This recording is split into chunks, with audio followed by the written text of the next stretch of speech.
اعوذ باللہ من الشیطان الرجیم بسم اللہ الرحمن الرحیم قل لا اقول لكم عندي خزائن الله ولا اعلم الغیب ولا اقول لكم انی ملک ان اتبع الا ما یوحى الی قل هل يستوي الاعمى والبصیر افلا تتفکرون صدق اللہ العظیم۔ اے نبی ان سے کہہ دیجئے میں تم سے یہ نہیں کہتا کہ میرے اختیار میں ہیں اللہ کے خزانے، تم مجھ سے کہتے ہو یہ دکھاؤ یہ دکھاؤ یہ دکھاؤ، میں نے کب دعویٰ کیا ہے کہ میرا اختیار ہے؟ کسی شخص سے مطالبہ کیا جانا چاہیے اس کے دعوے کے مطابق۔ میں نے الوہیت میں داخل ہونے کا کب دعویٰ کیا؟ میں نے تو دعویٰ کیا ہے کہ میں اللہ کا ایک بندہ ہوں، عام انسان ہوں، بشر ہوں، مجھ پر وحی آئی ہے، مجھے مامور کیا گیا ہے کہ تمہیں متنبہ کر دوں، وہ کام میں کر رہا ہوں۔ لا اقول لکم عندی خزائن اللہ، میں تو نہیں کہتا کہ میرے پاس کوئی اللہ کے خزانے ہیں، میرے اختیار میں ہیں۔ ولا اعلم الغیب، نہ میں نے یہ دعویٰ کیا ہے کہ غیب کا علم مجھے حاصل ہے۔ ولا اقول لکم انی ملک، نہ میں نے تم سے کبھی یہ کہا ہے یا کہتا ہوں کہ میں فرشتہ ہوں۔ ان اتبع الا ما یوحی الی، میں تو بس اتباع کر رہا ہوں اس شے کی کہ جو مجھے طرف وحی کی جا رہی ہے۔ قل هل يستوي الاعمى والبصیر، کہیے تو پھر اب برابر ہو جائیں گے دیکھنے والے اور اندھے؟ افلا تتفکرون، تو کیا تم تفکر نہیں کرتے، غور و فکر سے کام نہیں لیتے؟ وانذر بہ، اب پھر یہاں بہ پر زور دے رہا ہوں میں۔ اے نبی اس قرآن کے ذریعے سے خبردار کر دیجئے، آپ کا کام انذار ہے، تبشیر ہے۔ اوپر آ چکا ہے وما نرسل المرسلین الا مبشرین، پہلے آ چکا ہے اوحی الی ھذا القرآن لانذرکم بہ ومن بلغ، یہاں پھر آیا وانذر بہ الذین یخافون ان یحشروا الی ربہم، خبردار کر دیجئے اس کے ذریعے سے ان لوگوں کو کہ جنہیں واقعتاً کچھ خوف ہے کہ وہ اپنے رب کی طرف لے جائے جائیں گے۔ جیسا کہ میں نے آپ کو بتایا تھا کہ ان میں بھی بہت کم لوگ تھے کہ جو بعث بعد الموت کے منکر تھے، وہ یہ کہتے تھے کہ ہاں ہے، قیامت ہے، اٹھیں گے، اپنے رب کے پاس جائیں گے، لیکن وہاں ہمارے چھڑانے والے ہیں، وہ ہمیں بچا لیں گے۔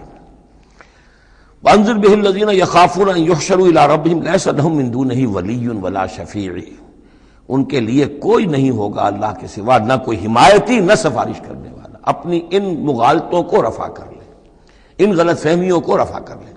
لعلہم یتقون، شاید کہ ان میں تقوی پیدا ہو جائے، شاید کہ وہ ڈر جائیں، شاید کہ خوف پیدا ہو جائے۔ ولا تطرد الذین یدعون ربہم بالغداۃ والعشی یریدون وجہہ، اور مت دھتکاریے آپ ان لوگوں کو کہ جو پکارتے ہیں اپنے رب کو صبح و شام اور وہ اس کی چہرے کے طالب ہیں، اس کی رضا کے جویا ہیں۔ یہ اصل میں اشارہ ہو رہا ہے کہ تمام رسولوں کے ساتھ یہ معاملہ ہوا، خاص طور پر حضرت نوح کے ساتھ بھی، کہ جو بڑے بڑے سرداران ہوتے تھے قوم کے، وہ کہتے تھے کہ اے نوح ہم تو تمہارے پاس آنا چاہتے ہیں، سمجھنا چاہتے ہیں بات کیا ہے، لیکن ہم دیکھتے ہیں جب بھی آئے تمہارے پاس، تمہاری محفل میں بیٹھے ہوتے ہیں ہمارے کمی کاری ملازم گھٹیا لوگ، اب ہماری شایان شان نہیں ہے کہ ہم ان کے ساتھ بیٹھیں۔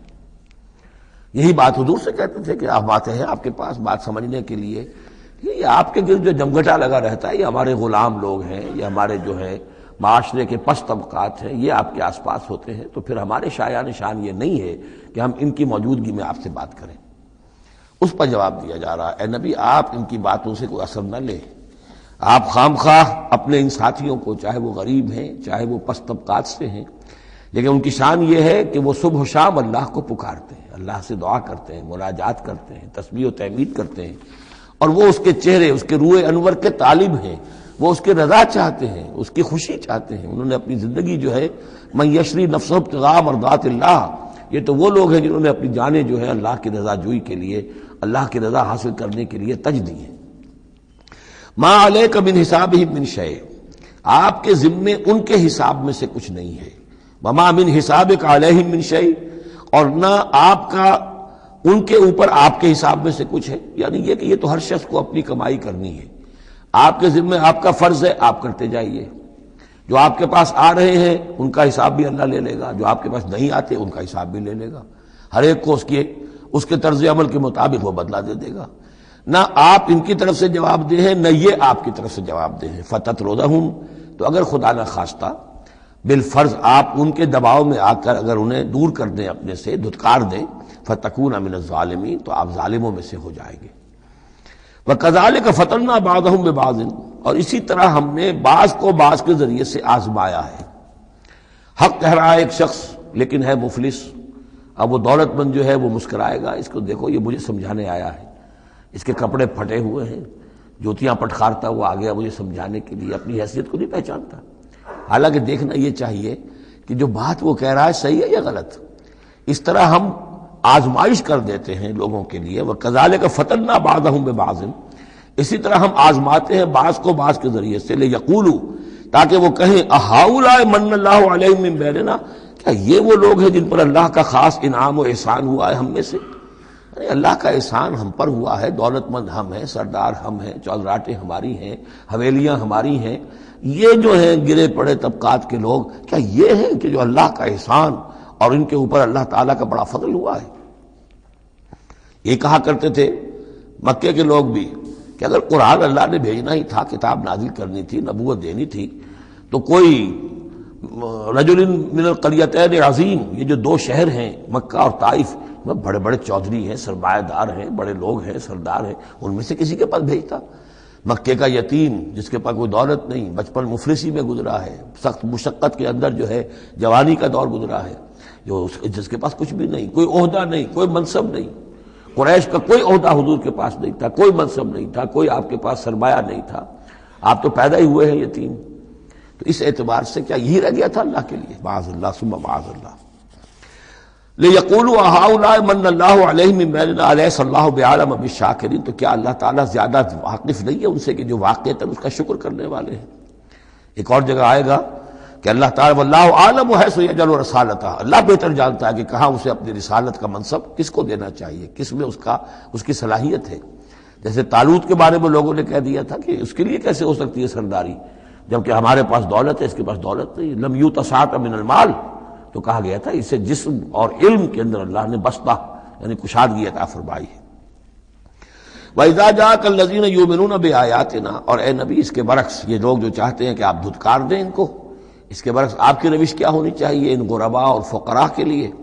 وَإِذَا جَاءَكَ الَّذِينَ يُؤْمِنُونَ بِآيَاتِنَا، جب آپ کے پاس آئیں وہ لوگ جو ہماری آیات پر ایمان رکھتے ہیں، فَقُلْ سَلَامٌ عَلَيْكُمْ، تو آپ ان کو سلام کہا کیجئے اور ان کو ایک خوشخبری دیا کیجئے، کتب ربکم علی نفسہ الرحمہ، تمہارے رب نے اپنے اوپر رحمت کو لازم کر لیا ہے، اور تمہارے لیے خاص رحمت کا مظہر کیا ہے؟ انہ من عمل منکم سوءا بجہالۃ، کہ تم میں سے کوئی بھی اگر کسی وقت کوئی برے کام کا ارتکاب کر بیٹھے جذبات میں آ کر، ناواقفیت سے، جہالت میں، ثم تاب من بعدہ، پھر اگر وہ فوراً توبہ کر لے گا، وہ اصلاح اور اصلاح کر لے گا، فانہ غفور الرحیم، تو اللہ تعالیٰ غفور اور رحیم ہے۔ یہ تمہارے لیے مزید خوشخبری ہے، تہنیت اللہ کی طرف سے، قل سلام علیکم کتب ربکم علی نفسہ الرحمہ انہ من عمل منکم سوءا بجہالۃ ثم تاب من بعدہ واصلح فانہ غفور الرحیم۔ وکذالک نفصل الآیات، آگے محذوف ہے لفظ لیتفکروا بہا ولتستبین سبیل المجرمین، اسی طرح ہم اپنی آیات کی تفصیل بیان کرتے ہیں تاکہ یہ لوگ ان پر غور کریں، تفکر کریں، اور جب غور کریں گے، تفکر کریں گے، تو مجرموں کا راستہ ان کے سامنے کھل کر آ جائے گا کہ جس راستے پر ہم جا رہے ہیں وہ واقعتاً مجرموں کا راستہ ہے۔ قل انی نہیت ان اعبد الذین تدعون من دون اللہ، کہہ دیجئے مجھے تو روک دیا گیا ہے ان کو پوجنے سے کہ جن کو تم پکارتے ہو اللہ کے سوا، یہ لات عزا منات، ان کو میں نہیں پکار سکتا، مجھے روک دیا گیا ہے، مجھے تو حکم دیا گیا ہے لا تدعوا مع اللہ احدا، اللہ کے ساتھ کسی اور کو مت پکارو۔ قل لا اتبع اہواءکم، اور کہہ دیجئے ڈنکے کی چوٹ میں تمہاری خواہشات کی پیروی نہیں کر سکتا، قد ضللت اذن، اگر ایسا کروں گا تو میں خود گمراہ ہو جاؤں گا، وما انا من المہتدین، اور پھر نہ رہوں گا میں ہدایت والوں میں۔ قل انی علی بینۃ من ربی، اب اس کو ذرا نوٹ کر لیجئے، کہہ دیجئے کہ میں تو اپنے رب کی طرف سے ایک بڑی بینہ پر ہوں، میں جس راستے پر چل رہا ہوں روشن راستہ ہے، میں اس کا باطن بھی جانتا ہوں، اس کی حقیقت بھی مجھ پر منکشف ہے۔ اور یہ بینہ اصل میں کیا ہے، یہ جا کر آگے سورہ ہود میں یہ بات زیادہ کھلے گی کہ بینہ جو ہے وہ ایک عام انسان کے لیے دو چیزوں سے بنتی ہے، فطرت سلیمہ، جیسا کہ میں نے شروع میں عرض کیا تھا آپ سے، فطرت سلیمہ، عقل سلیم، اس سے انسان ایک حد تک آ گیا، پھر اللہ کی وحی جو آئی اس نے تصدیق کر دی، یہ بینہ بن گیا۔ اب اسی معنی میں پھر رسول اور پھر اللہ کی وحی مل کر بینہ بن جاتے ہیں. وہ لوگوں کے حق میں بینہ اور خود اپنے حق میں بینہ کیا ہے؟ آپ کی اپنی فطرت سلیمہ، عقل سلیم، اور اس پر پھر وحی کی توثیق. وحی نے آ کر ان کو اجاگر کر دیا، ان حقائق کو جن تک آپ اپنی عقل سلیم اور فطرت سلیمہ کی رہنمائی میں پہنچ چکے تھے. قل انی علی بینۃ من ربی، کہہ دیجئے میں کوئی اندھیرے میں ٹامک ٹوئیاں نہیں مار رہا ہوں. تم جو مجھ سے مطالبے کر رہے ہو، مجھ پر دباؤ ڈال رہے ہو، میں تو اپنے رب کی طرف سے بینہ پر ہوں. وَكَذَّبْتُمْ بِهِ، تم نے اسے جھٹلا دیا ہے. مَا عِندِي مَا تَسْتَعْجِلُونَ بِهِ، میرے پاس وہ شے موجود نہیں ہے جس کی تم جلدی مچا رہے ہو. وہ جلدی مچاتے تھے، لے آئیے عذاب. بہت سن چکے ہم، کان پک گئے سن سن کر ہمارے، عذاب آئے گا، عذاب آئے گا، عذاب. کہاں ہے وہ عذاب؟ کہاں رکا ہوا ہے؟ 10 برس ہو گئے. میرے پاس نہیں ہے، میرے اختیار میں نہیں ہے. وہ عذاب بھی آئے گا، اللہ کے فیصلے سے آئے گا، جب وہ چاہے گا آئے گا. ما عندی ما تستعجلون بہ، جس چیز کی تم جلدی مچا رہے ہو وہ میرے اختیار میں نہیں ہے. ان الحکم الا للہ، فیصلے کا اختیار کلیتاً اللہ کے ہاتھ میں ہے. یقص الحق، وہ حق بات بیان کر دیتا ہے. وہ خیر الفاصلین، اور وہ سب سے اچھا فیصلہ کرنے والا ہے. قل لو ان عندی ما تستعجلون بہ، اب اس میں وہ تلخی جو ہے وہ ظاہر ہو رہی ہے کہ تم جو تنگ آ گئے ہو میری باتیں سن سن کر، میرے اندر بھی تمہاری جانب سے بیزاری پیدا ہو چکی ہے. قل لو ان عندی ما تستعجلون بہ، کہہ دیجئے اگر میرے ہاتھ میں ہوتا، میرے اختیار میں ہوتا، میرے پاس ہوتا جس کی تم جلدی مچا رہے ہو، لقضی الامر بینی و بینکم، تو میرے اور تمہارے مابین کبھی کا فیصلہ طے ہو چکا ہوتا. میں تمہیں ابھی مزید مہلت نہ دیتا. تم اگر تمہارے کان پک گئے تو میں بھی تنگ آ چکا ہوں. میرے بھی اب جو ہے صبر کا پیمانہ جو ہے وہ ایک حد کو پہنچ چکا ہے. لقضی الامر بینی و بینکم، میرے اور تمہارے مابین کبھی کا فیصلہ چکا دیا گیا ہوتا. واللہ عالم بالظالمین، اللہ خوب واقف ہے ظالموں سے. وَعِندَهُ مَفَاتِحُ الْغَيْبِ، اسی کے پاس ہے خزانے غیب کے. یہ مفاتح جو یہاں جمع آیا ہے تو مفتاح کہتے ہیں کنجی کو، اس کی جمع بھی ہے، اور مفتاح کہتے ہیں اس کو جس سے کھولا گیا، یعنی خزانہ. یہاں پر مفتاح کی جمع ہے یہ مفاتح. وَعِندَهُ مَفَاتِحُ الْغَيْبِ، اسی کے پاس غیب کے سارے خزانے ہیں. لا يعلمها الا هو، کوئی جانتا ہی نہیں ان کو سوائے اس کے. وَيَعْلَمُ مَا فِي الْبَرِّ وَالْبَحْرِ، اور وہ تو جانتا ہے جو کچھ خشکی میں ہے اور جو کچھ سمندر میں ہے. وَمَا تَسْقُطُ مِنْ وَرَقَةٍ إِلَّا يَعْلَمُهَا، اور نہیں گرتا کوئی ایک پتا بھی کسی درخت سے مگر اللہ کے علم میں ہوتا ہے. وَلَا حَبَّةٍ فِي ظُلُمَاتِ الْأَرْضِ وَلَا رَطْبٍ وَلَا يَابِسٍ، نہیں گرتا کوئی دانہ نہ زمین کی تاریکیوں میں، وہ دانہ گھستا ہے زمین کے اندر بیج کی شکل میں. ولا رطبن، نہ کوئی ہری چیز تر و تازہ، ولا یابس، نہ سوکھی چیز، الا فی کتاب مبین، ایک کتاب مبین میں سب کی سب موجود ہے. یہ کتاب مبین اللہ کا علم قدیم ہے، اللہ کا علم قدیم جس میں کہ ہر شے موجود ہے. ما کان و ما یکون، آن واحد کی طرح. وَهُوَ الَّذِي يَتَوَفَّاكُم بِاللَّيْلِ، اب یہ لفظ یہاں پر آ گیا ہے، وہ جو قادیانیوں کے ساری خباثت کا توڑ جو ہے، وہ جو میں نے وضاحت آپ کو بیان کی تھی کہ وفا یوفی یتوفا، اب یہاں آ گیا وَهُوَ الَّذِي يَتَوَفَّاكُم بِاللَّيْلِ، وہی ہے جو تمہیں وفات دیتا ہے رات کے وقت. کیا وفات دیتا ہے؟ کیا انسان مر جاتا؟ نہیں، جان تو رہتی ہے، شعور نہیں رہتا. میں نے کہا تھا 3 چیزیں ہیں، جسم ہے، جان ہے، جان میں شعور ہے. بڑا پیارا ایک شعر ہے فارسی کا، جان نہاں در جسم او در جان نہاں، جسم کے اندر تو پنہا ہے جان، جان میں وہ پنہا ہے. 3 چیزیں ہو گئیں. یہاں اس شعر میں وہ سے مراد کچھ اور ہے، اس وقت میں اس پر نہیں جاؤں گا، لیکن 3 چیزیں سمجھ لیجئے. جان نہاں در جسم، جسم کے اندر جان پنہا ہے. او در جان نہاں، وہ جان میں نہاں ہے. اے نہاں اندر نہاں اے جان جان، یہ پھر کسی اور جگہ پر پڑھیں گے اس شعر کو انشاءاللہ. اب سمجھ لیجئے، ایک جسم ہے، جسم میں جان ہے، جان میں شعور ہے، اصل شے تو شعور ہے. لہذا نیند میں صرف شعور لے گئے، موت ہوئی تو شعور بھی لے گئے، جان بھی لے گئے. اور عیسیٰ کو لے گئے، شعور بھی لے گئے، جان بھی لے گئے، جسم بھی لے گئے. تو توفع جو ہے کل کا کل پورے طور پر ہوا ہے حضرت عیسیٰ علیہ السلام کا. ہمارا توفع یا توفی جو ہوتا ہے وہ تو ادھورا ہوتا ہے، جسم یہیں رہ جاتا ہے، جان اور شعور چلا جاتے ہیں، اور نیند میں شعور چلا گیا. وَهُوَ الَّذِي يَتَوَفَّاكُم بِاللَّيْلِ وَيَعْلَمُ مَا جَرَحْتُم بِالنَّهَارِ، وہی ہے جو تمہیں وفات دے دیتا ہے، قبضے میں لے لیتا ہے، یتوفاکم رات کے وقت، اور وہ جانتا ہے جو کچھ کہ تم کرتے ہو دن کے وقت. ثم یبعثکم فیہ، پھر وہ دوبارہ اگلی صبح کو پھر تمہیں اٹھا دے گا، لیقضی اجل مسمی، تاکہ وہ تمہاری جو مہلت ہے وہ پوری ہو جائے۔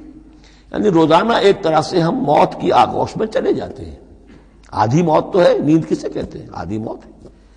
یہی وجہ ہے کہ جو دعا ہے صبح کو اٹھنے کے وقت کی جو مسنون دعا ہے، الحمدللہ الذی احیانی بعدما اماتنی والیہ النشور، کل شکر اور کل حمد اور کل تعریف اس اللہ کے لیے ہے جس نے مجھے دوبارہ زندہ کیا اس کے بعد کہ مجھ پر موت وارد کر دی تھی۔ نیند جو ہے وہ موت کی بہن ہے، اور اسی طرح اٹھنا ہے اللہ کی طرف۔ یہ بڑا ایک عجیب نکتہ ہے، اس کو ذہن میں اس کو اپریشیٹ کیجئے۔ جو شخص صبح آنکھ کھلتے ہی جس کے زبان پر یہ الفاظ آتے ہوں، الحمدللہ الذی احیانی بعدما اماتنی والیہ النشور، قیامت کے دن جب وہ اٹھے گا اس کی زبان پر یہی ترانہ خود بخود آ جائے گا، اس وقت ہوگا وہ 100% درست۔ الحمدللہ الذی احیانی بعدما اماتنی والیہ النشور، کیونکہ عادت پڑی ہے، ہمیشہ کہا ہے، جیسے ہی شعور آیا الحمدللہ الذی احیانی بعدما اماتنی والیہ النشور، تو یہ وہ ترانہ جو ہے جو کہ باعث بعد الموت کے وقت ہماری زبان پر ہوگا، اس کا ریہرسل ہے جو آپ روزانہ کریں گے اگر یہ عادت پختہ کر لیں۔ وَهُوَ الَّذِي يَتَوَفَّاكُم بِاللَّيْلِ وَيَعْلَمُ مَا جَرَحْتُم بِالنَّهَارِ ثُمَّ يَبْعَثُكُم فِيهِ لِيُقْضَىٰ أَجَلٌ مُّسَمًّى ثُمَّ إِلَيْهِ مَرْجِعُكُم، پھر اسی کی طرف تم سب کا لوٹنا ہے۔ ثُمَّ يُنَبِّئُكُم بِمَا كُنتُمْ تَعْمَلُونَ، پھر وہ تمہیں جتلا دے گا جو کچھ کہ تم کرتے رہے تھے۔ وَهُوَ الْقَاهِرُ فَوْقَ عِبَادِهِ، اور وہ اپنے بندوں پر، یہ لفظ کئی مرتبہ آیا ہے اس صورت کے اندر، اللہ پوری طرح غالب ہے، قابو یافتہ ہے اپنے بندوں پر۔ وَيُرْسِلُ عَلَيْكُمْ حَفَظًا، اور وہ تم پر نگہبان بھیجتا رہتا ہے۔ ہر انسان کے ساتھ فرشتے باڈی گارڈ کی حیثیت سے موجود ہیں، اس لیے کہ جب تک اللہ نے اجل معین رکھی ہوئی ہے اس وقت تک تو زندہ رکھنا ہے۔ وہ زندہ رکھنے کے لیے حفظہ، حفاظت کرنے والے نگہبان، وہ جو میں نے ایک دفعہ پہلے بھی کہا تھا، بسا اوقات تو محسوس ہوتا ہے کہ جیسے گاڑی ایسے سناٹے سے آپ کے ساتھ سے گزری ہے کہ معلوم ہوتا ہے کسی نے ہاتھ دے کر آپ کو بچایا، ورنہ بچنے کا کوئی امکان نہیں تھا۔ تو کوئی ہے، جب معلوم ہے کہ ابھی اس کی موت کا وقت نہیں آیا تو بچانے والے فرشتے ہمارے ساتھ ہوتے ہیں۔ حتیٰ اذا جاء احدکم الموت، یہاں تک کہ جب تم میں سے کسی کی موت کا وقت آتا ہے، توفتہ رسلنا، اب یا پھر توفا آ گیا، اب یہاں پہ شعور اور جان دونوں جائے گا۔ توفتہ رسلنا، تو ہمارے بھیجے ہوئے فرشتے جو ہیں وہ اس کو قبضے میں لے لیتے ہیں، وہم لا یفرطون، اس میں کوئی کمی نہیں کرتے، کوئی کوتاہی نہیں کرتے، جو حکم آیا جب آیا۔ ثم ردوا الی اللہ مولاہم الحق، پھر وہ لوٹا دیے جاتے ہیں اب اللہ کی طرف جو ان کا مولا ہے برحق، سچا۔ الا لہ الحکم، آگاہ ہو جاؤ، فیصلے کا اختیار اسی کے ہاتھ میں ہے، حاکمیت اسی کی ہے۔ ان الحکم الا للہ، یہ دوسری مرتبہ آیا یہاں۔ وہو اسرع الحاسبین، اور وہ حساب کرنے والوں میں سب سے بڑھ کر تیز ہے، یعنی اسے دیر نہیں لگے گی۔ اس کے کمپیوٹرز جو ہیں وہ کوئی بہت ہی سپر کمپیوٹر جن کا ہم تصور بھی نہیں کر سکتے۔ قل من ینجیکم من ظلمات البر والبحر تدعونہ تضرعا وخفیا، ان سے پوچھئے کون تمہیں نجات دیتا ہے اندھیروں میں سے، وہ تاریکی کے ہوں یا سمندر کے۔ سمندر میں گھپ اندھیرا ہے، کشتی چل رہی ہے، کچھ نظر نہیں آ رہا ہے، اوپر بادل بھی ہیں، اب اس وقت انسان کو کچھ نہیں سوچتا، ہاتھ کو ہاتھ سجھائی نہیں دے رہا، کون تمہیں پھر بھی بچاتا ہے وہاں؟ من ینجیکم۔ اسی طرح کوئی قافلہ ہے بھٹک گیا ہے، اندھیری شب ہے، جدا اپنے قافلے سے ہے تو، اب یہ کہ اندھیرے کے اندر بھٹک رہا ہے، نہ دائیں کا نہ بائیں کا پتہ نہیں، ہر درخت معلوم ہوتا ہے کوئی آسیب ہے، کوئی بھوت ہے جنہیں چلا آ رہا ہے، پھر بھی اللہ بچاتا ہے تمہیں۔ من ینجیکم من ظلمات البر والبحر تدعونہ تضرعا وخفیا، اس وقت تو تم پکارتے ہو اللہ کو بہت ہی گڑ گڑاتے ہوئے اور دل ہی دل میں خفیہ خفیہ، اے اللہ بچا دے، اے اللہ اس وقت کو راستہ بنا دے، کوئی دستگیری ہو جائے، کسی طرف سے روشنی ہو جائے۔ لئن انجانا من ہذہ، اور کہتے ہو تم دل میں اگر اللہ نے ہم کو اس سے بچا لیا، نجات دے دی، لنکونن من الشاکرین، پھر تو اب باقی زندگی تو بالکل اللہ کے شکر گزار بندے بن کر ہم گزار دیں گے۔ قل اللہ ینجیکم منہا، اللہ تعالیٰ پھر نجات دیتا ہے تمہیں اس سے، ومن کل کرب، اور ہر کرب سے، ہر تکلیف سے، ثم انتم تشرکون، پھر اس کے بعد تم آگے پھر شرک شروع کر دیتے ہو، پھر تمہیں اپنی دیویاں دیوتا، اپنے آلہہ، اپنے چودھری، اپنے سردار یاد آ جاتے ہیں۔ قل هو القادر على ان يبعث عليكم عذابا من فوقكم، یہ آیت جو ہے یہ بہت اہم ہے۔ کہ عذاب الہی کی کئی قسمیں ہیں، 3 قسمیں یہاں بیان ہوئی ہیں۔ کہہ دیجئے وہ قادر ہے اس پر کہ تم پر بھیج دے کوئی عذاب من فوقکم، تمہارے اوپر سے، آسمان کا ٹکڑا گر جائے، کوئی میٹیورائٹ گر جائے، جو بعض خبریں آتی رہتی ہیں کوئی آ رہا ہے، لیکن یہ کہ وہ پھر تحلیل ہو جاتا ہے کہیں، جو بھی اوزون لیئر ہے یا کچھ اور ہے، بچت ہے، لیکن یہ کہ اگر اللہ چاہے تو جہاں آسمان پر سے کوئی عذاب بھیج دے آپ کے اوپر، او من تحت ارجلکم، یا آپ کے قدموں کے نیچے سے زمین پھٹ جائے، شق ہو جائے، زلزلہ آئے، زمین دھس جائے، یہ بھی ہوتا ہے، خسف ہوں گے، قیامت سے پہلے بڑے بڑے 3 خسف ہونے ہیں جن کی خبر دی گئی ہے احادیث کے اندر، بڑے بڑے ٹکڑے زمین کے دھس جائیں گے اندر۔ قل هو القادر على ان يبعث عليكم عذابا من فوقكم او من تحت ارجلكم، یہ 2 شکلیں ہو گئی، اوپر سے یا قدموں کے نیچے سے، او يلبسكم شيعا، یا تمہیں گروہوں میں تقسیم کر دے، ويذيق بعضكم باس بعض، اور ایک کی طاقت کا مزہ دوسرے کو چکھائے۔ اب لڑو آپس میں، پرانے اور نئے سندھی لڑو آپس میں، پنجابی اور اردو بولنے والے لڑو، اور بلوچ اور پختون لڑو، مارو ایک دوسرے کو۔ اللہ تعالیٰ کو نہ آسمان کو تکلیف دینے کی ضرورت کہ اس کا کوئی ٹکڑا گرائے، نہ زمین کو کوئی مشقت دینے کی کہ وہ پھٹے، کوئی ضرورت نہیں، آپس میں تقسیم ہو جاؤ گے، گروہ بندی ہو جائے گی، شیعہ سنی کو مارے اور سنی شیعہ کو مارے۔ یہ جو ہے یہ عذاب الہی کی بدترین شکل ہے جو آج مسلمانان پاکستان پر مسلط ہے۔ وہ کبھی ایک قوم ہوتے تھے، ہندو کا جب مقابلہ تھا ایک قوم تھے، اور اب وہ قوم جو ہے قومیتوں میں، عصبیتوں میں تحلیل ہو چکی ہے۔ انظر کیف نصرف الآیات لعلہم یفقہون، دیکھو کیسے ہم اپنی آیات کی تصریف کرتے ہیں۔ تصریف کہتے ہیں آیات کو گھمانا، ایک ہی بات کو اسلوب بدل بدل کر، انداز بدل بدل کر، ترتیب بدل بدل کر لانا۔ ایک پھول کا مضمون ہو تو 100 رنگ سے باندھو۔ وَكَذَّبَ بِهِ قَوْمُكَ وَهُوَ الْحَقُّ، اور اے نبی آپ کی قوم نے اسے جھٹلا دیا۔ بہی مراد قرآن، یعنی میں نے عرض کیا کہ اس صورت کیا یہ عمود، حصی معجزہ کوئی نہیں دکھائیں گے، اصل معجزہ محمد کا یہ قرآن ہے صلی اللہ علیہ وسلم، اسی لیے بہی بہی بہی اس کی تکرار اس میں کثرت سے ملے گی۔ وَكَذَّبَ بِهِ قَوْمُكَ وَهُوَ الْحَقُّ، یہ قرآن الحق ہے، لیکن اے نبی آپ کی قوم نے اس کو جھٹلا دیا ہے۔ قُلْ لَسْتُ عَلَيْكُمْ بِوَكِيلٍ، ان سے کہہ دیجئے میں اب تمہارا ذمہ دار نہیں ہوں۔ اب میں نہیں کہہ سکتا کہ کب اللہ کے عذاب کا بند جو ہے وہ کھل جائے اور تمہارے اوپر وہ عذاب ہلاکت جو ہے وہ آ جائے۔ لِكُلٍّ نَبَأٌ مُسْتَقَرٌّ، كُلُّ نَبَأٍ مُسْتَقَرٌ، ہر خبر، ہر بڑی بات کے لیے وقت معین ہے۔ فَسَوْفَ تَعْلَمُونَ، میں نہیں کہہ سکتا، جیسے کہ سورہ انبیاء میں فرمایا وَإِنْ أَدْرِيَ قَرِيبٌ أَمْ بَعِيدٌ مَا تُوعَدُونَ، میں یہ نہیں جانتا کہ جس کی تمہیں دھمکی دی جا رہی ہے وہ قریب آ چکا یا دور ہے، ٹائم ٹیبل اللہ کے علم میں ہے، لیکن یہ میں جانتا ہوں کہ اگر تمہاری روش یہی رہی تو عذاب آ کر رہے گا۔ بسوف تعلمون، اور عنقریب تمہیں معلوم ہو جائے گا۔ وَإِذَا رَأَيْتَ الَّذِينَ يَخُوضُونَ فِي آيَاتِنَا، یہ وہ آیت آ گئی جس کا حوالہ سورہ نساء کی آیت نمبر 140 میں آیا تھا کہ تمہیں پہلے ہدایت دی گئی تھی کہ جب تم لوگوں کو دیکھو کہ وہ ہماری آیات کا استہزاء کر رہے ہیں، تمسخر کر رہے ہیں، تو ان کے پاس بیٹھو مت، اٹھ کر چلے جاؤ، کم سے کم یہ کہ ایک پروٹیسٹ میں واک آؤٹ تو وہاں سے ہو جائے۔ وَإِذَا رَأَيْتَ الَّذِينَ يَخُوضُونَ فِي آيَاتِنَا، اور جب تم دیکھو لوگوں کو کہ وہ ہماری آیات میں خوض، مین میخ نکال رہے ہیں۔ دیکھیے اردو میں ہم ایک لفظ بولتے ہیں غور و خوض، بڑا غور و خوض ہو رہا ہے، بہت غور و خوض کے بعد میں اس نتیجے پر پہنچا ہوں۔ یہ دونوں لفظ جو عربی زبان کے بہت قریب کے ہیں، غور کے معنی، غور اچھے معنی میں آتا ہے اور خوض برے معنی میں آتا ہے۔ صحیح چھان پھٹک کرنا اور غور کرنا، اس کے ما لہو ما علیہ، فار کیا ہے، اگینسٹ کیا ہے، یہ مثبت انداز میں یہ ہے غور۔ خوض ہے مین میخ نکالنا، اس کے اندر جو ہے بال کی کھال خام خواہ کو اتارنا، یہ کوشش ہے، یہ خوض ہے۔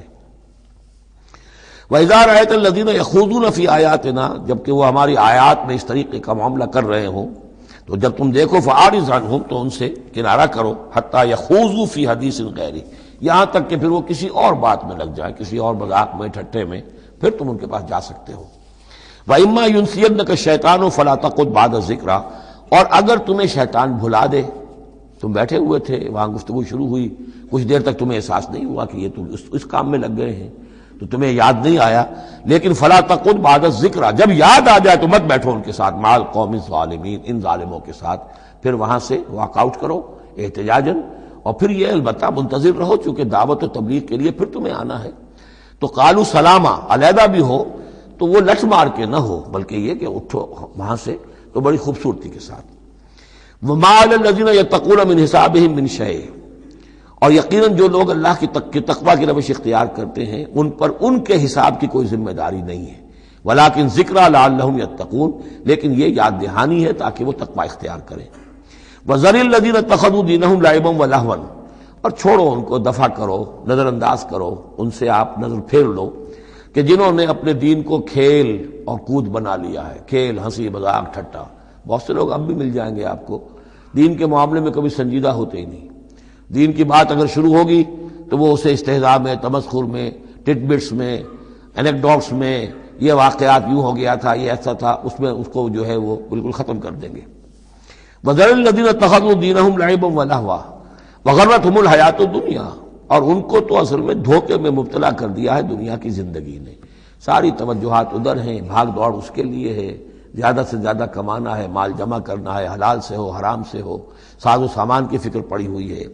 وَذَكِّرْ بِهِ، اب پھر بہی کو نوٹ کیجئے، تذکیر کیجئے، اس کے قرآن کے ذریعے سے تذکیر کیجئے، جیسے کہ سورہ قاف کی آخری آیت ہے فَذَكِّرْ بِالْقُرْآنِ مَنْ يَخَافُ وَعِيدٍ، قرآن کے ذریعے سے تذکیر کیجئے اس شخص کو کہ جس کے اندر کچھ خوف ہے اللہ کے وعدے کا اور اللہ کی وعید کا۔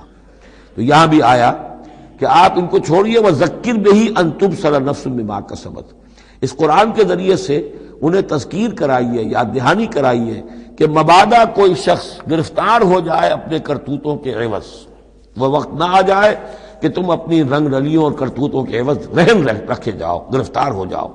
لیس لہا من دون اللہ ولی ولا شفیع، پھر اس کے لیے اللہ کے سوا کوئی نہیں ہوگا، یا اللہ کے مقابلے میں اللہ سے بچانے والا کوئی نہیں ہوگا، نہ کوئی ولی اور نہ شفیع۔ دیکھیے دوسری مرتبہ کیٹیگوریکل ڈینائل شفیع کیا۔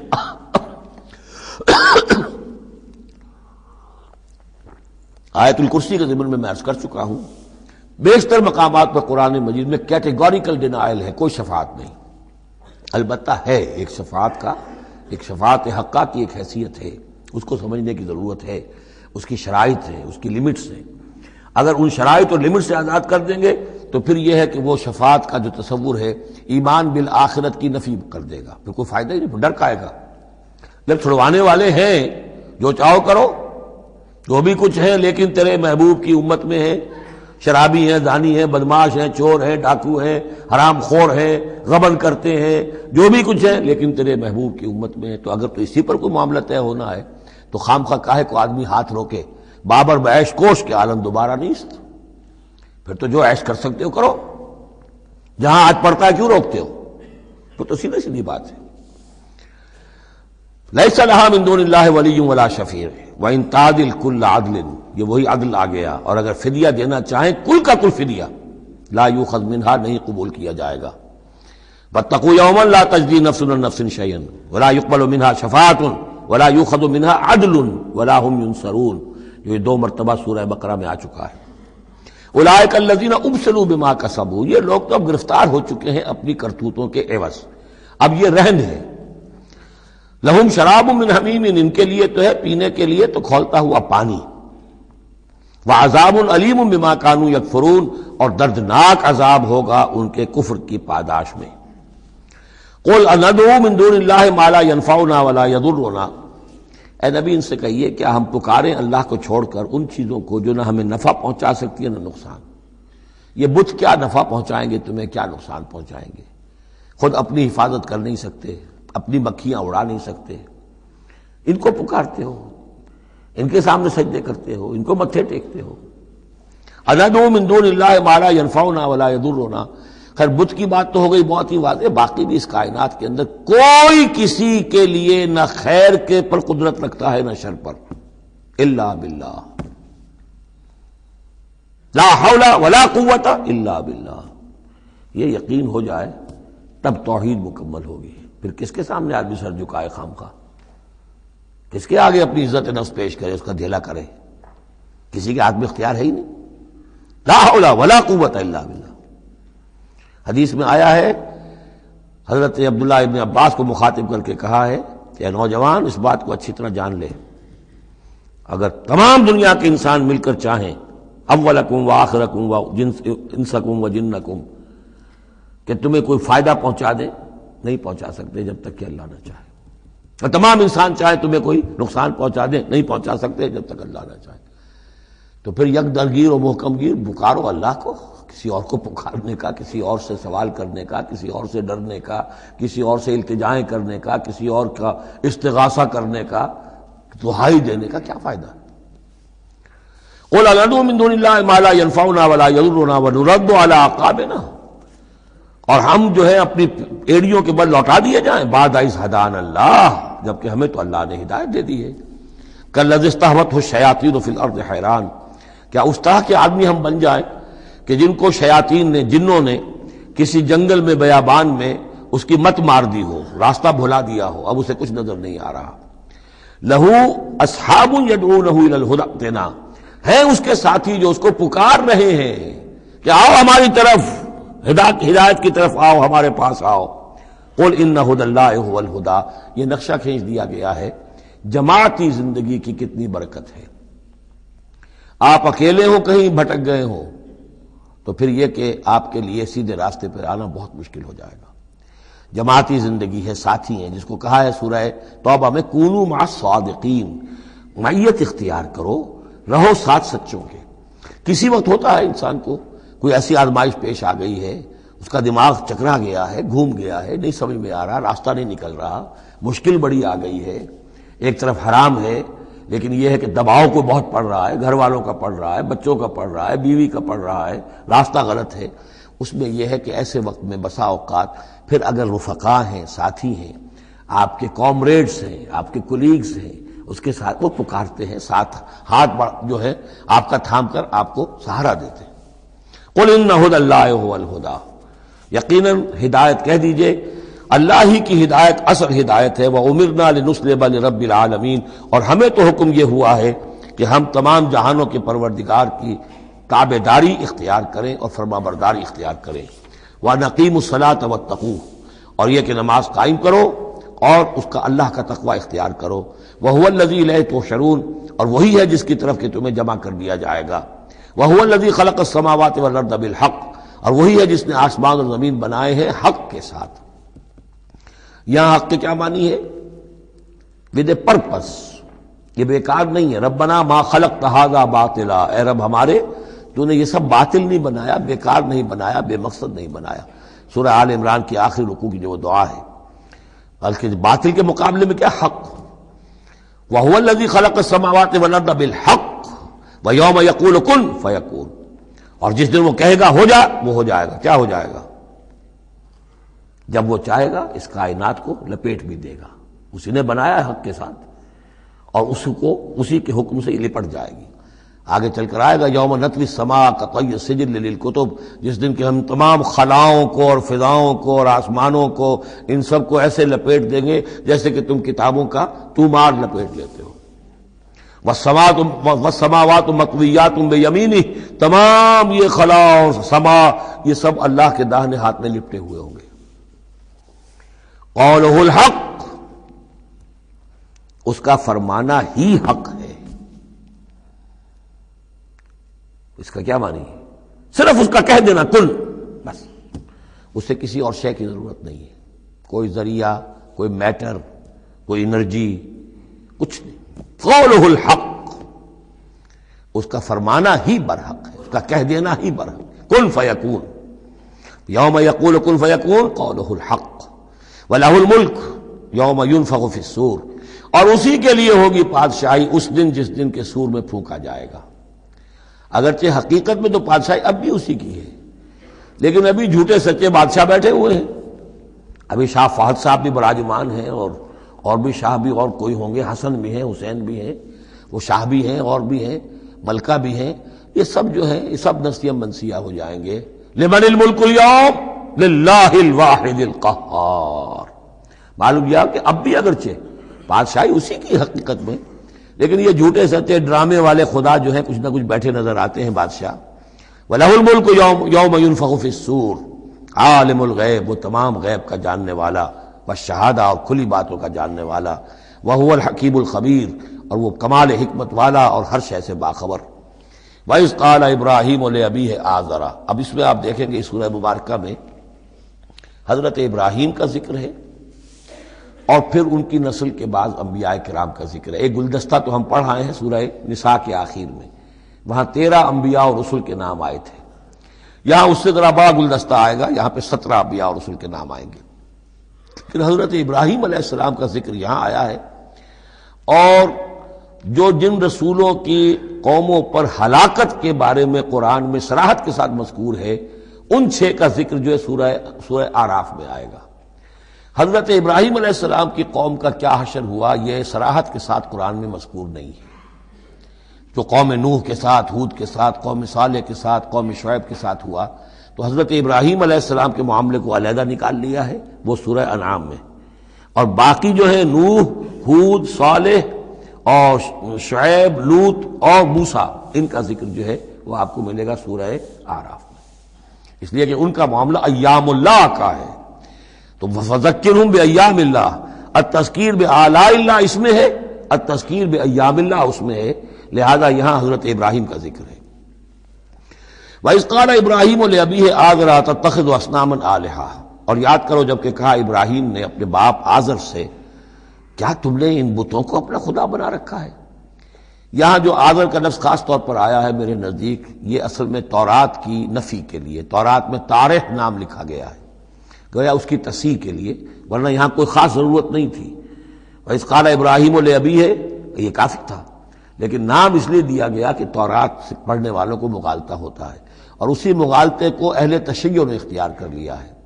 انہوں نے تورات میں جو نام دیا گیا ہے اسے حضرت ابراہیم کا باپ کہا ہے، اور حضرت یہ جو آزر تھا اس کو کہا ہے کہ یہ چچا تھا۔ اس کی خاص وجہ ہے، وہ پھر کسی موقع پر بیان ہوگی، لیکن یہ کہ تورات کی اس غلطی کو اہل تشیع نے اختیار کیا، قرآن مجید نے اسی کی نفی کے لیے یہاں پر حضرت ابراہیم کے والد کا نام صراحتاً بتا دیا کہ آزر ہے۔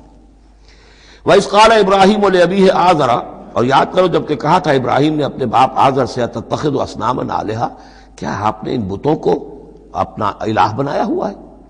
انی اراک و قومک فی ضلال مبین، میرا تو خیال یہ ہے، میری رائے تو یہ ہے کہ آپ بھی اور آپ کی قوم بھی کھلی گمراہی میں مبتلا ہیں۔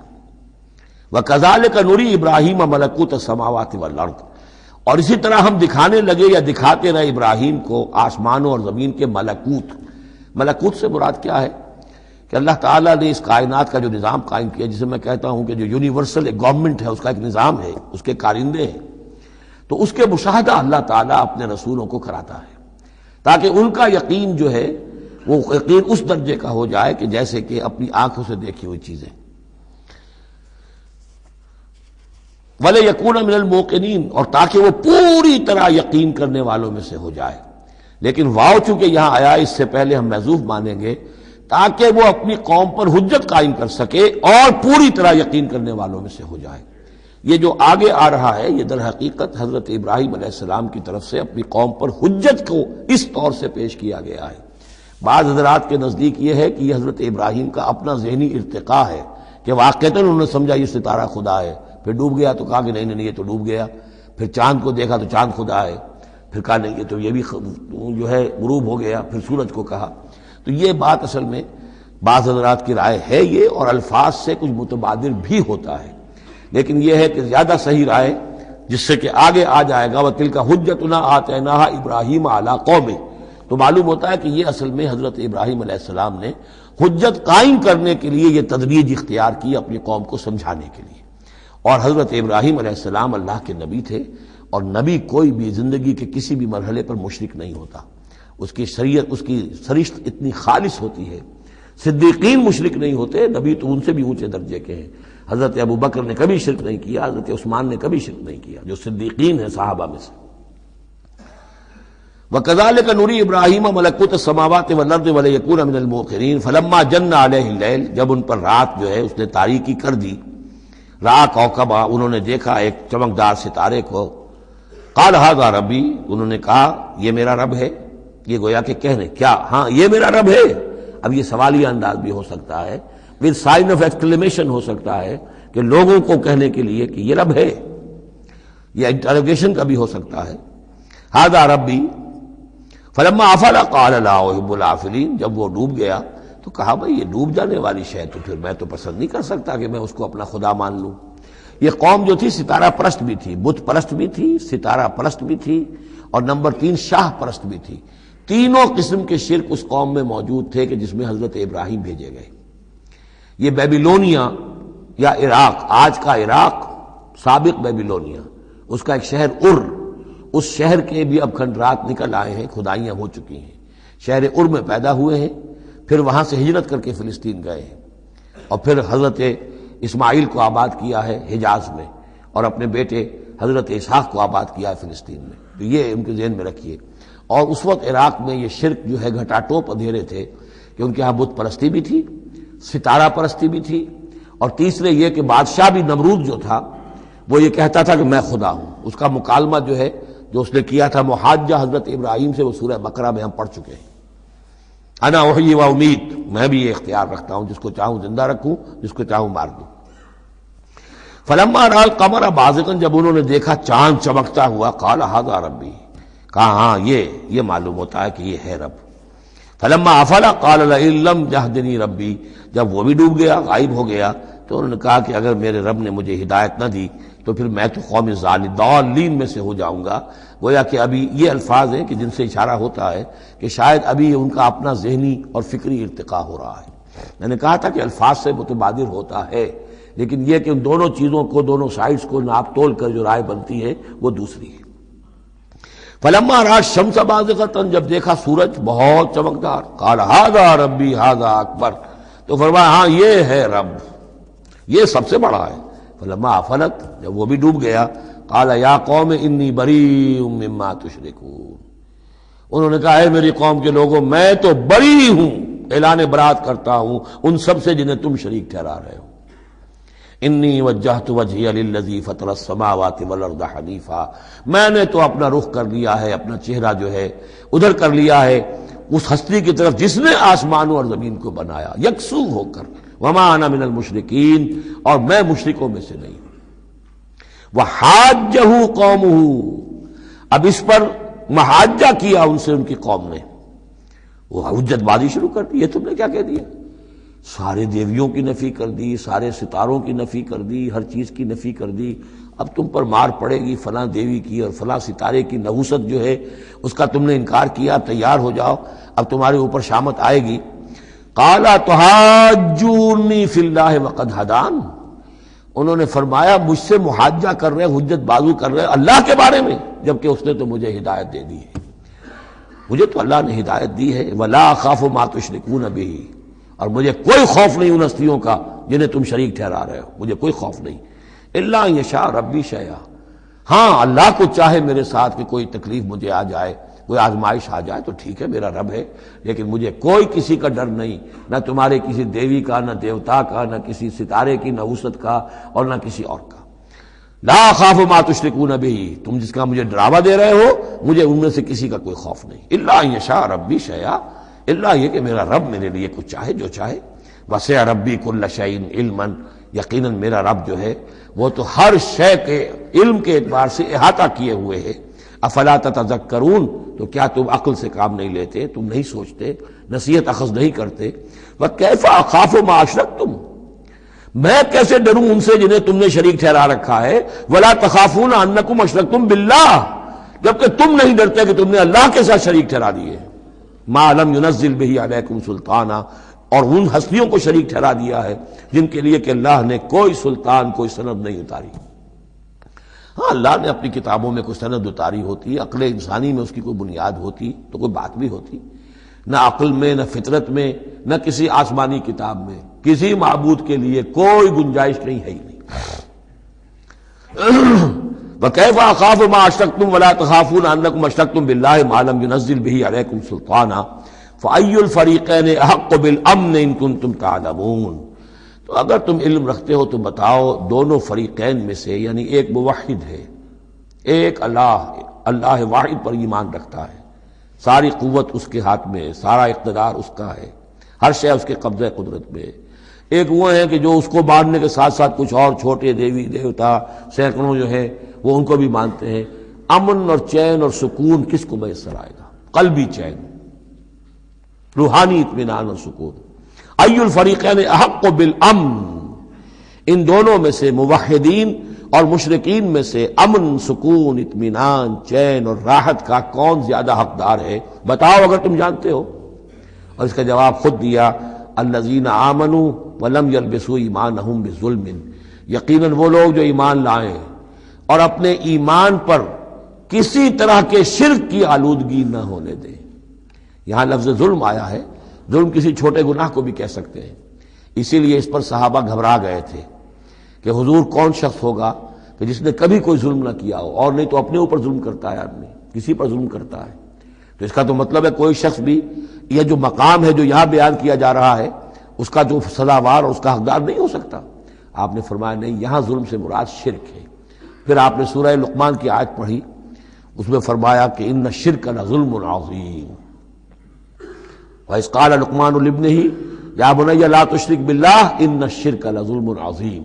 یہاں پر ظلم سے مراد شرک ہے، یعنی ایمان ایسا ہو کہ جو شرک کی ہر آلودگی سے پاک ہو۔ میں یہاں پھر تذکرہ کیے دیتا ہوں، شروع میں بھی آج عرض کیا تھا، شرک کسے کہتے ہیں، شرک کی قسمیں کون کون سی ہیں، کون کون سے بھیس بدل کر یہ شرک آتا ہے۔ باہر رنگے کے خواہی جامہ می پوش، من اندازے قدت را می شناسم، تم چاہے کسی بھی رنگ کا لباس پہن کے آ جاؤ، میں تمہیں تمہارے قد سے پہچان لوں گا۔ تو قد سے پہچاننا جو ہے شرک کا آسان نہیں ہے، بھیس بدلتا ہے یہ، اس کے لیے ضروری ہے۔ اور آج کے دور میں شرک کس کس شکل میں موجود ہے اس کا سمجھنا بہت اہم ہے۔ اس موضوع پر میرے 6 گھنٹے کے کیسٹس موجود ہیں۔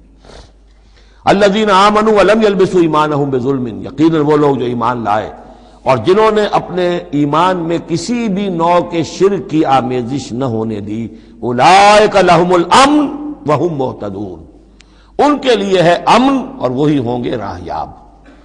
یہ امن اور ایمان اور اسلام اور سلامتی کا جو آپس میں تعلق ہے لفظی اعتبار سے، وہ اس دعا میں بہت نمایاں ہو جاتا ہے کہ جو حضور ہر نیا جو چاند دیکھتے تھے ہر مہینے کا تو دعا مانگتے تھے، اللہم اہلہ علینا بالامن والایمان والسلامت والاسلام، اے اللہ یہ مہینہ جو شروع ہو رہا ہے اس نئے چاند کے ساتھ، ہلال کے ساتھ، اسے ہم پر طلوع فرما امن اور ایمان کے ساتھ اور سلامتی اور اسلام کے ساتھ۔ تو یہ بڑا گہرا ربط ہے ان الفاظ کے اندر۔ میرا چھوٹا سا کتابچہ ہے قرآن اور امن عالم، آج سے شاید کوئی میں سمجھتا ہوں کہ 30-32 سال پہلے کی تقریر تھی میری، لیکن وہ ان موضوعات پر میں سمجھتا ہوں کہ بہت مختصر لیکن بہت مفید ہے۔ فرمایا وَتِلْكَ حُجَّتُنَا آتَيْنَاهَا إِبْرَاهِيمَ عَلَىٰ قَوْمِهِ، اس کا میں حوالہ دے رہا تھا۔ یہ پوری سرگوشت بیان کر کے اب فرمایا یہ ہماری وہ حجت تھی جو ہم نے ابراہیم کو عطا کی اس کے قوم کے خلاف۔ یہ سارا محاجہ حضرت ابراہیم اپنی قوم سے کر رہے تھے۔ بظاہر اس کو توریہ کہتے ہیں، ایک ہوتا ہے جھوٹ بولنا، ایک ہوتا ہے توریہ۔ توریہ یہ ہے کہ آپ کہیں کوئی بات ایسی جو جھوٹ تو نہیں ہے لیکن جس سے سننے والا مغالطے میں مبتلا ہو جائے۔ مثلا حضرت شیخ الہند رحمۃ اللہ علیہ کا واقعہ ہے، جس زمانے میں ان کے وارنٹ نکلے ہوئے تھے اور وہ حرمین شریفین میں تھے، مکہ مکرمہ میں تھے، وارنٹ نکلا ہوا ہے اور شریف حسین والی مکہ جو ہے اس کے سپاہی ڈھونڈتے پھر رہے ہیں کہ کہاں ہے وہ مولوی ہندوستانی جو ہے جو باغی ہے انگریزوں کا، اس کو پکڑا جائے۔ اب یہ ایک جگہ پر یہ کہیں کھڑے ہوئے تھے تو ایک شرطے نے آ کر جو وہاں کا سپاہی تھا پوچھا ان کے بارے میں محمود الحسن کو جانتے ہو؟ کہ یہاں جانتا ہوں۔ وہ کہاں ہے؟ محمود الحسن کہاں ہے؟ تھوڑا سا 2 قدم پیچھے ہٹ کے کہا ابھی یہیں تھے۔ جھوٹ تو نہیں بولا نا، 2 قدم پیچھے ہٹ کر کہا ابھی یہیں تھے، بالکل سچ بولا۔ اس نے سمجھا ابھی یہیں تھے، دوڑا ادھر، دوڑ گیا اپنے نکل گئے۔ اس کا نام ہے توریہ۔ یہ جھوٹ بھی نہیں ہے لیکن یہ کہ سننے والے کو مغالطہ بھی ہو گیا۔ اصل میں حضرت ابراہیم علیہ السلام کے کلام میں یہ توریہ کا انداز جو ہے وہ بہت ہے، تاکہ لوگوں کو جیسے جب بتوں کو سب کو توڑ دیا تو کہا کہ اس نے توڑا ہوگا، یہ جو بڑا ہے جو صحیح سالم کھڑا ہوا ہے بڑا بت، اور تیشا بھی جو ہے جس سے توڑا تھا سب کو وہ اس کی گردن میں لگا دیا کہ یہ جو ہے جو آلہ ہے، آلہ واردات بھی اسی کے پاس سے برآمد ہو رہا ہے اور یہ سالم ہے، باقی سب ٹوٹ گئے ہیں، تو قرائن کی شہادت بھی ہے کہ یہی ہے، پکڑو اس کو۔ تو یہ ہوتا ہے ان کو سمجھانے کے لیے کہ وہ سوچیں، دروں بینی پر آمادہ ہو جائیں۔ تو یہ ہے میرے نزدیک ان آیات کا محل یہ ہے۔ وَتِلْكَ حُجَّتُنَا آتَيْنَاهَا إِبْرَاهِيمَ عَلَىٰ قَوْمِهِ، اور یہ ہماری وہ دلیل تھی جو ہم نے عطا فرمائی ابراہیم کو اس کی قوم کے خلاف. نرفع درجات من نشاء، ہم بلند کرتے ہیں درجے جن کے چاہتے ہیں. اب ظاہر بات ہے یہاں کہنے کا مقصد یہ ہم نے ابراہیم کے درجے بہت بلند کیے. ان ربک حکیم علیم، یقیناً تیرا رب حکیم اور علیم ہے. وَوَهَبْنَا لَهُ اسحاق وَيَعْقُوب، اب وہ گلدستہ شروع ہو رہا ہے. اور ہم نے اسے عطا فرمایا اسحاق جیسا بیٹا، یعقوب جیسا پوتا. کلن ہدینا، سب کو ہم نے ہدایت دی. وَنُوحًا ہدینا من قبل، اور نوح کو ہم نے ہدایت دی تھی ان سے بھی پہلے. ومن ذریتہ، اور ان کی اولاد میں سے، حضرت ابراہیم کی اولاد میں سے، داؤد و سلیمان و ایوب و یوسف و موسیٰ و ہارون. کیسے کیسے عظیم نبی ہم نے اٹھائے. داؤد جیسا بادشاہ، سلیمان جیسا بادشاہ، ایوب اور یوسف اور موسیٰ اور ہارون. وَكَذَلِكَ نَجْزِي الْمُحْسِنِينَ، اسی طرح ہم بدلہ دیتے ہیں محسنین کو. یہ لوگ ظاہر بات ہے کہ ایمان کی اس بلند ترین منزل پر فائز تھے جس کو ہم پڑھائیں سورہ مائدہ میں کہ ثُمَّ اتَّقَوْا وَأَحْسَنُوا وَاللَّهُ يُحِبُّ الْمُحْسِنِينَ. وزکریا و یحییٰ و عیسیٰ و الیاس، مزید برآں زکریا جیسے نبی، یحییٰ جیسے نبی، عیسیٰ علیہ السلام و الیاس کل من الصالحین، یہ سب کے سب نیک بختوں میں سے تھے. و اسماعیل و الیسع و یونس و لوطا، اور اسماعیل اور الیسع اور یونس اور لوط. و کلا فضلنا علی العالمین، سب کو ہم نے تمام جہان والوں پر فضیلت دی. ومن آبائہم، اور ان کے آباء و اجداد میں سے بھی، وذریاتہم، اور ان کی نسلوں میں سے بھی، واخوانہم، اور ان کے بھائیوں میں سے بھی، واجتبیناہم، ہم نے ان کو چن لیا، پسند کر لیا، سلیکٹ کر لیا. وہدیناہم الی صراط مستقیم، اور ہم نے ان کو ہدایت دی سیدھے راستے کی طرف. ذالک ھدی اللہ یہدی بہ من یشاء من عبادہ، یہ اللہ کی وہ ہدایت ہے جس کی وہ ہدایت بخشتا ہے جس کو چاہتا ہے اپنے بندوں میں سے. وَلَوْ أَشْرَكُوا، اور اگر بالفرض وہ بھی شرک کرتے، لَحَبِطَ عَنْهُمْ مَا كَانُوا يَعْمَلُونَ، ان کے بھی سارے اعمال حبط ہو جاتے. شرک اتنی بری شے ہے، اتنے اونچے اونچے مراتب، اتنے اعلیٰ اعلیٰ مقامات، اللہ کی محبوب شخصیتیں، اولو العزم پیغمبر اور یہ عظیم انبیاء. لیکن بالفرض یہ سمجھانے کے لیے، ظاہر بات ہے کوئی امکان نہیں تھا کہ وہ شرک کرتے، لیکن ہمیں سمجھانے کے لیے شرک وہ شے ہے، ان اللہ لا یغفر ان یشرک بہ ویغفر ما دون ذلک لمن یشاء ولو اشرکوا لحبط عنہم ما كانوا یعملون، اگر وہ شرک کرتے تو ان کے بھی تمام اعمال حبط ہو جاتے. اولئک الذین آتیناہم الکتاب والحکم والنبوۃ، یہ وہ لوگ ہیں جن کو ہم نے کتاب دی، اپنی حکمت اور شریعت سے نوازا، نبوت سے سرفراز فرمایا. وَإِن يَكْفُرْ بِهَا هَؤُلَاءِ، اور اگر کفران نعمت کریں یہ لوگ اس کی، یہ جو آیات اب اللہ تعالیٰ نے دی ہیں تمہیں اے محمد صلی اللہ علیہ وسلم، اگر یہ لوگ ان آیات کی اب ناشکری کر رہے ہیں، کفران نعمت کر رہے ہیں، اگر وہ ان سے فائدہ نہیں اٹھا رہے، ان کی روشنی سے اپنے دلوں کو منور نہیں کر رہے، فقد وکلنا بہا قوما لیسوا بہا بکافرین، تو ہم نے ایک اور قوم کو تیار کر رکھا اس کام کے لیے کہ وہ اس کی ناقدری نہیں کرے گی. یعنی یہ کہ مدینہ کے انصار انشاءاللہ اس کی قدر کریں گے. مکے کے یہ لوگ جو ہیں اگر ناقدری کر رہے ہیں محمد صلی اللہ علیہ وسلم، اور تمہاری باتیں جو ہیں اب تک 10-11 برس ہونے کو آ گئے ہیں، اس کے نتائج جو ہیں بڑے ہی کم سے کم یہ کہ مایوس کن نہیں تو دل شکن ضرور ہے. محمد جیسا مبلغ اور رسول اور داعی اور مربی اور مزکی اور معلم، اور 10-12 برس کی جد و جہد میں بمشکل 150-200 آدمی، پہلے 10 برس میں تو بمشکل 125 آدمی تھا. تو یہ ہے کہ اس اعتبار سے فَإِن يَكْفُرْ بِهَا هَؤُلَاءِ، اگر یہ لوگ کفران نعمت کر رہے ہیں ان کا، فقد وکلنا بها، تو ہم نے کچھ مقرر کر دیے ہیں کچھ اور لوگ، قومن، ایک ایسی قوم لیسوا بہا بکافرین، جو ان کی شاید ان کی جو اس کی ناشکری نہیں کریں گے. کچھ پتہ نہیں یہ ہماری جو دعوت رجوع القرآن ہے جو کہاں کہاں پھیل رہی ہے. پاکستان میں ٹی وی پر بینڈ ہے، میرا درس نہیں آ سکتا. انڈیا میں دوردرشن کبھی کبھی دکھا دیتا ہے، دلی سے خبر آ جاتی ہے کہ دوردرشن پہ میرے کبھی کیسٹ جو ہے ٹی وی کے درس دکھائے جا رہے ہیں. بامبے میں جو کیبل ٹی وی ہے، 8000 فیملیز ہیں جو ہر ہفتے 2 مرتبہ میرا درس قرآن دیکھ رہے ہیں کیبل ٹی وی پر. اور وہی لوگ ہیں کہ جنہوں نے چاہا ہے کہ اب ان کو ایسی اس کی ریکارڈنگ مل جائے کہ وہ اسے سیٹلائٹ کے اوپر لے جا سکے. اور یہ کہاں ہو رہا ہے؟ بھارت میں، دارالکفر میں.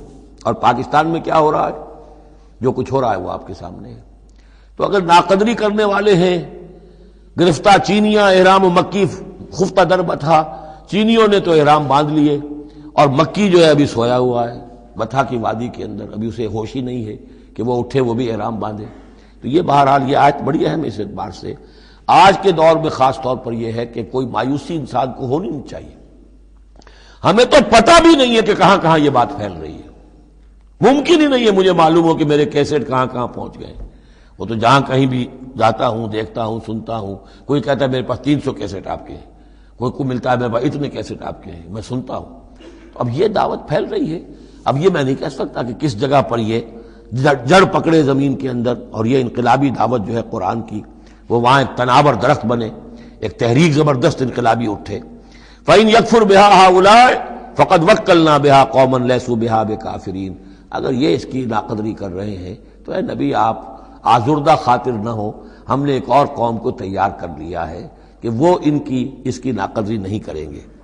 اولئک الذین ھدی اللہ فبہداہ مقتدہ، یہ وہ لوگ ہیں جن کو اللہ نے ہدایت دی تھی۔ یہ 17 نام جو اوپر ہم نے پڑھے ہیں، فرمایا کہ اللہ فرما رہا ہے ہم نے انہیں ہدایت دی تھی، فبہداہ مقتدہ، تو آپ بھی ان کی ہدایت کی پیروی کیجئے۔